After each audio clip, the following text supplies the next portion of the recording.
August 14th, 1965. 11:40 p.m. Frank Matthews was 22 years old when Bumpy Johnson's bodyguard tapped him on the shoulder. "Mr. Johnson wants to see you." 6 words that changed American history. Frank was standing near the bar at Small's Paradise, watching, learning, trying not to look like the small-time dealer he was. 2 kilos a month, street level, nobody important, nobody dangerous. Bumpy Johnson's table was in the back corner. Always. Table 7. The same table he'd sat at for 15 years. The table where Dutch Schultz once tried to poison him. The table where he'd negotiated truces with 5 mafia families. The table where legends were made and ended. And now Bumpy wanted to talk to Frank Matthews. Everyone in the room noticed. The jazz band kept playing, but the conversations got quieter. People glanced over, then looked away. Because when Bumpy Johnson called you to his table, one of 2 things happened. You left as someone important. Or you didn't leave at all. Frank straightened his tie. Cheap fabric. Sears catalog. He walked across the room trying to look confident, trying not to show that his hands were sweating. Bumpy didn't look up when Frank reached the table. He was cutting a steak. Slowly, precisely. The knife made a sound against the plate that felt too loud in the moment. "Sit," Bumpy said. Frank sat. For 30 seconds, Bumpy said nothing, just kept cutting his steak, eating, taking his time. The silence was suffocating. Frank could hear his own heartbeat, could hear the ice melting in Bumpy's whiskey glass. Then Bumpy spoke. His voice was quiet, calm. The voice of a man who never needed to raise it. "You're Frank Matthews." It wasn't a question. "Yes, sir." "You're moving 2 keys a month in Brooklyn. Small operation, clean. No violence. No complaints." Frank's throat was dry. "Yes, sir." Bumpy looked up for the first time. His eyes were unreadable. "You're smart. That's why you're still breathing." He pushed his plate aside, leaned back. "But smart isn't enough. You want to know why?" Frank nodded. "Because every smart young man I've ever met makes the same mistake. They think the game is about moving product. It's not. The game is about who owns you." Rewind. 3 weeks earlier. Frank Matthews didn't know it, but Bumpy Johnson had been watching him for 6 months. Bumpy was 58 years old, 40 years in the life. He'd survived wars with the Mafia, federal prison, betrayals by men he'd called brothers.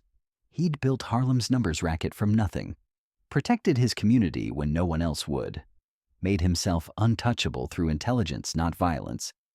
But Bumpy was tired, and he was looking for something, someone, a successor who understood that power wasn't about guns.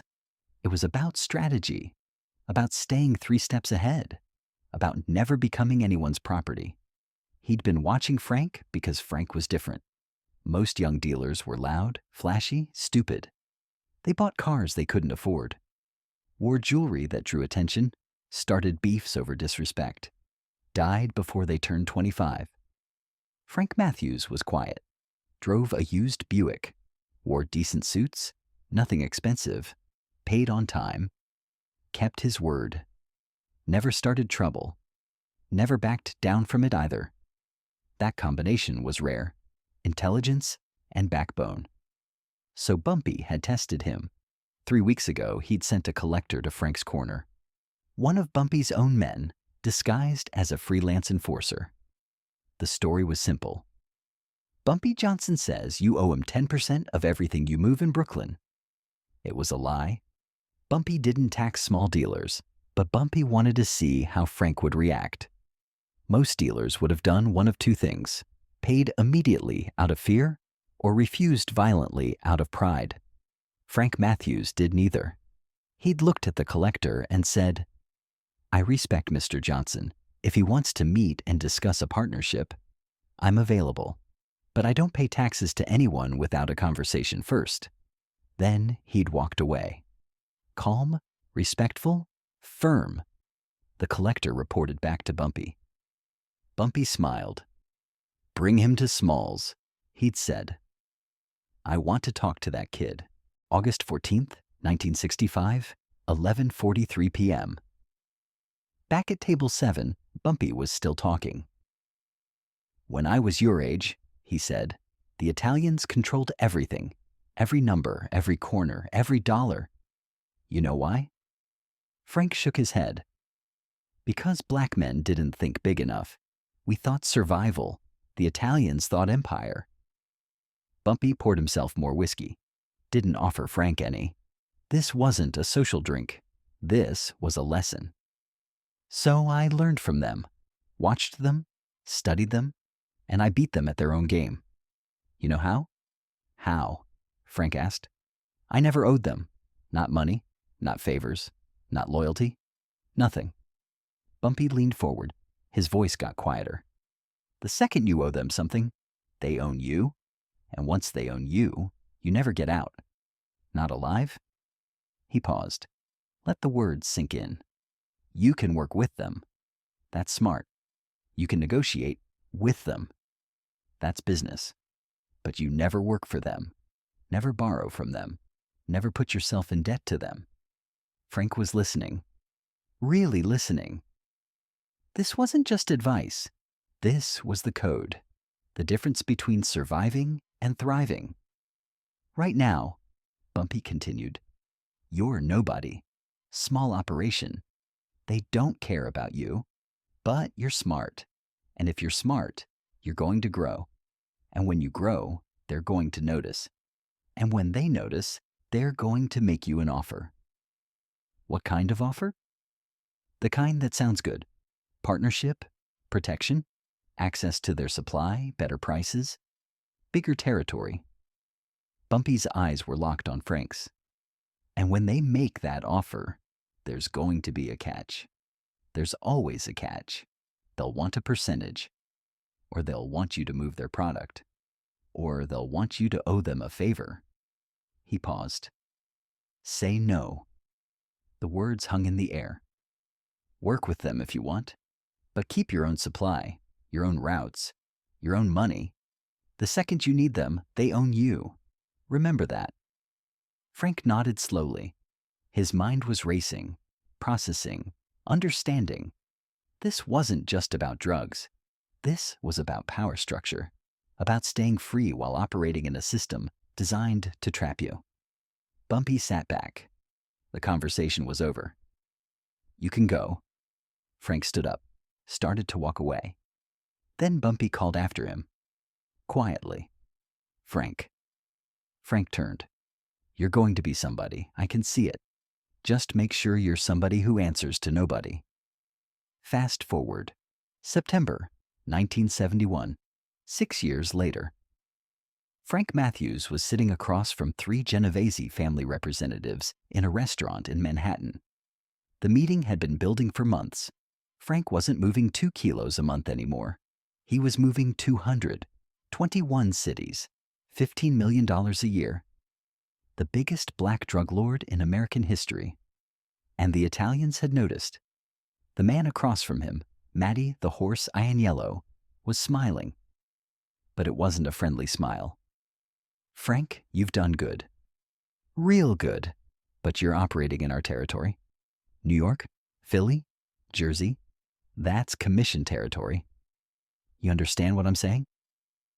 Frank understood perfectly. This was the offer Bumpy had warned him about. "We want to help you," Matty continued.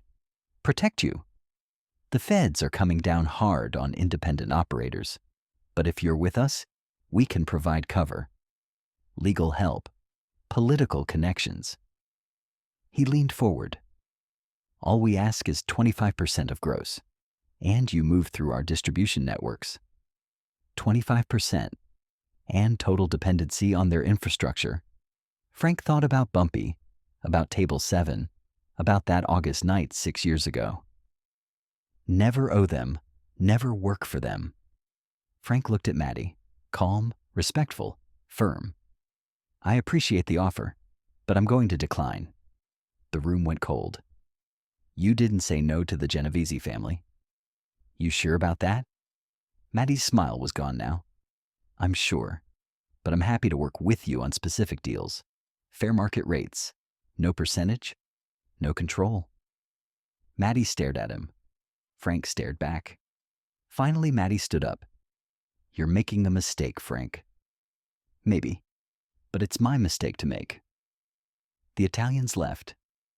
Frank sat there alone, finishing his coffee. He'd just done something almost no one had ever done. Told the Mafia no. And survived. July 2nd, 1973. 22 months later. The DEA kicked down Frank Matthews' apartment door at 4:30 a.m. They found his car. Still warm. They found $15 million missing. They found no Frank Matthews. He'd vanished. Completely. No body, no trace, no leads. 51 years later, he's still gone. And the reason he could disappear? The reason he had $15 million in cash? The reason he didn't owe anyone? The reason no one could leverage him? Was because of one conversation. One August night in 1965. One piece of advice from a dying legend to a 22-year-old kid who was smart enough to listen. Never owe them anything. January 15th, 1969.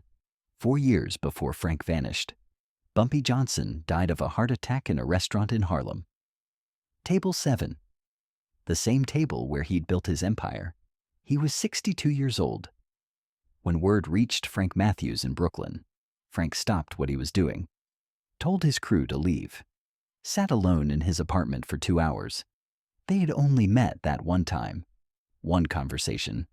One lesson. But it was enough. The next day, Frank sent $10,000 in cash to Bumpy's widow. No note. No name. Just the money. Because Bumpy had given him something worth more than money. He'd given him the code, the blueprint for staying free in a game designed to enslave you. Present day. Frank Matthews is still missing. Bumpy Johnson's grave in Woodlawn Cemetery gets visited by strangers every week, people who know the name, know the legend. And somewhere, in the silence between those two facts, is a truth. The greatest power Bumpy Johnson ever had wasn't the empire he built.